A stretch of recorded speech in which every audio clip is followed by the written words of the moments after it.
Object oriented programming के concepts को मैं आपको एक खिलौने के एग्जांपल से समझाता हूँ, ठीक है। फॉर एग्जांपल आपको एक बच्चे के लिए कार डिज़ाइन करनी है, ठीक है, एक टॉय कार छोटी सी जो ऑटोमेटिक चलती हो।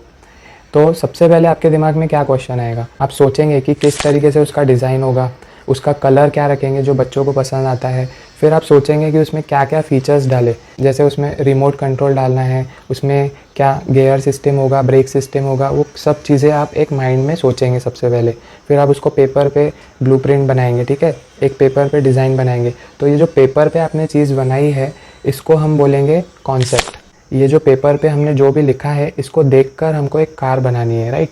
सिमिलरली जैसे आपको घर लेना होता है, तो घर लेते टाइम सबसे पहले इंजीनियर आपको दिखाता है पेज पे कि इस तरीके का घर आपको बनेगा, फिर उस पर काम किया जाता है। इसी कॉन्सेप्ट को बोला जाता है class in object oriented programming, जिसको शॉर्ट फॉर्म में ऊप्स भी बोला जाता है, ठीक है। तो क्लास मतलब क्या हुआ, एक ब्लूप्रिंट हो गया, एक डिज़ाइन हो गया जो पेपर पर है, उसको देखकर हम चीज़ें इम्प्लीमेंट करेंगे। अब सपोज़ आपने ये जो कार का डिज़ाइन बनाया था, आपने रियल में एक टॉय कार बना दी, ठीक है। इस टॉय कार को मैं बोलूँगा ऑब्जेक्ट, जिसको मैं टच कर सकता हूँ, जिसको मैं रिमोट कंट्रोल से चला सकता हूँ। इस टॉय कार को मैं बोलूँगा ऑब्जेक्ट। अब ये जो टॉय कार है इसके जो भी फंक्शंस है ये सारे हमने क्लास में लिख के रखे हैं, ठीक है।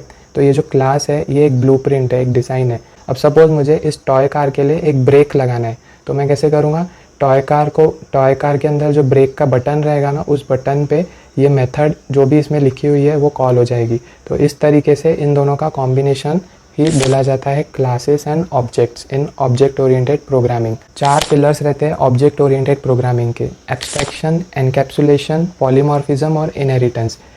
इन सारे चीज़ों को एक खिलौने के एग्जाम्पल से अपन समझेंगे कि किस तरीके से हम इसको विजुअलाइज कर सकते हैं। तो वीडियो को एंड तक ज़रूर देखें, बहुत ही सिंप्लीफाइड वे में आपको कॉन्सेप्ट क्लियर होंगे। मेरे वीडियो को अगर पहली बार कंज्यूम कर रहे हैं तो लाइक, शेयर, सब्सक्राइब ज़रूर करें, क्योंकि कोडिंग से रिलेटेड बेस्ट वीडियोज़ आपको इस चैनल पर मिलते हैं। तो सब्सक्राइब तो बनता ही है, ठीक है। अब गाइस देखते हैं कि एब्स्ट्रैक्शन क्या होता है। एब्स्ट्रैक्शन मतलब फॉर एग्जांपल आपके सामने एक खिलौने का बॉक्स पड़ा हुआ है, ठीक है, उसमें ढेर सारे खिलौने पड़े हैं। अब उसमें से मैंने आपको एक खिलौना उठा के दिया, जैसे टॉय कार, ऑटोमेटिक वो रिमोट से चलती है।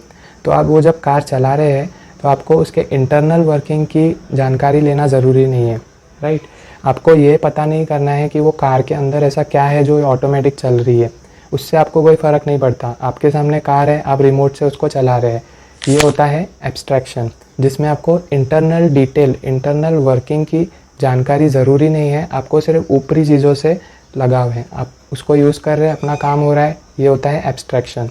अब एनकैप्सुलेशन क्या बोलता है कि सपोज़ आपके सामने एक तिजोरी पड़ी हुई है जिसमें ढेर सारा गोल्ड पड़ा है, ठीक है। उस गोल्ड को एक लॉकर है। अब ये जो लॉकर का काम है, इसका काम क्या है कि आपका जो गोल्ड है इसको सेव करके रखे, राइट। इसको आप दूसरे तरीके से भी देख सकते हैं, जैसे बैंक में आपका अकाउंट है वैसे ही दूसरे का भी अकाउंट है, तीसरे का भी अकाउंट है। तो जो दूसरा है वो किसी और के अकाउंट से पैसे नहीं निकाल सकता, राइट, क्योंकि उसके लॉकर में वो सेफ़ है। ये जो डेटा को सेव करके ये जो प्रोग्राम्स लिखते हैं हम लोग बैंक में, इसी को ही बोला जाता है एनकैप्सुलेशन, जो सेफ्टी को इंश्योर करता है। इनहेरिटेंस क्या होता है, इनहेरिटेंस मतलब क्या, सपोज़ आपके सामने एक बोट है, ठीक है। अब आपने सोचा है इस बोट में थोड़ी कमियां हैं, मुझे एक नई बोट बनानी है। तो आप क्या करेंगे, या तो फिर आप पूरी नई बोट बनाएं शुरू से और उसमें जो जो आपको एक्स्ट्रा फीचर्स डालने हैं आप डाल सकते हैं, या फिर जो पुरानी बोट है जो उसमें से कॉमन फीचर्स रहते हैं, जैसे उसको चलाना है, लेफ़्ट राइट मिरर, ये सब चीज़ों को इसमें आप डाल दें और जो भी एक्स्ट्रा चीज़ है उसमें आप ऐड कर दें। तो ये होता है इनहेरिटेंस। सपोज़ आपको तीसरी और एक बोट बनानी है, तो आप पूरी बोट फिर से तो नहीं बनाएंगे, राइट। तो हम क्या करेंगे, ओरिजिनल जो बोट थी उसके ही फीचर्स उठा के इसमें डाल देंगे और जो भी एक्स्ट्रा चीज़ें हैं उसमें ऐड करते जाएंगे। ये जो हमारा ओरिजिनल था इसको हम पेरेंट क्लास बोलेंगे। पेरेंट क्लास से मैं सारे फीचर्स को उठा के थर्ड क्लास में डाल देता हूँ, ये होता है चाइल्ड क्लास।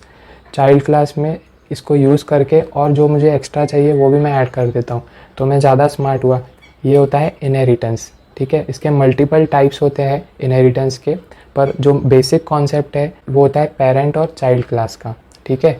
अब आता है पॉलीमॉर्फिज्म। अब आपके सामने 3 खिलौने हैं, एक है बोट, एक एरोप्लेन और एक है कार। अब आप इसमें एक कॉमन चीज़ नोटिस करेंगे ना, तो तीनों जो खिलौने हैं वो लेफ़्ट भी मूव होते हैं, राइट भी मूव होते हैं, पीछे भी जाते हैं, आगे भी जाते हैं। तो ये जो सारे एक्शंस है, ये सारे जो मेथड्स है इन बोर्ड्स में कॉमन है।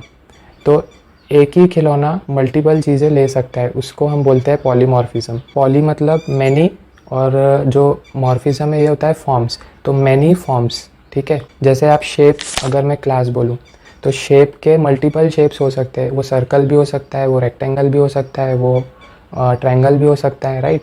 तो इन सब एक ही क्लास के मल्टीपल चीज़ें हैं, उसको हम बोलते हैं पॉलीमॉर्फिज्म।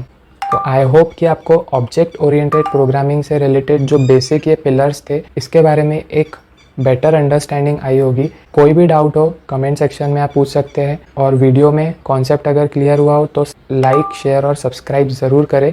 तो आज के लिए बस इतना ही। Thank you for watching, see you in the next episode.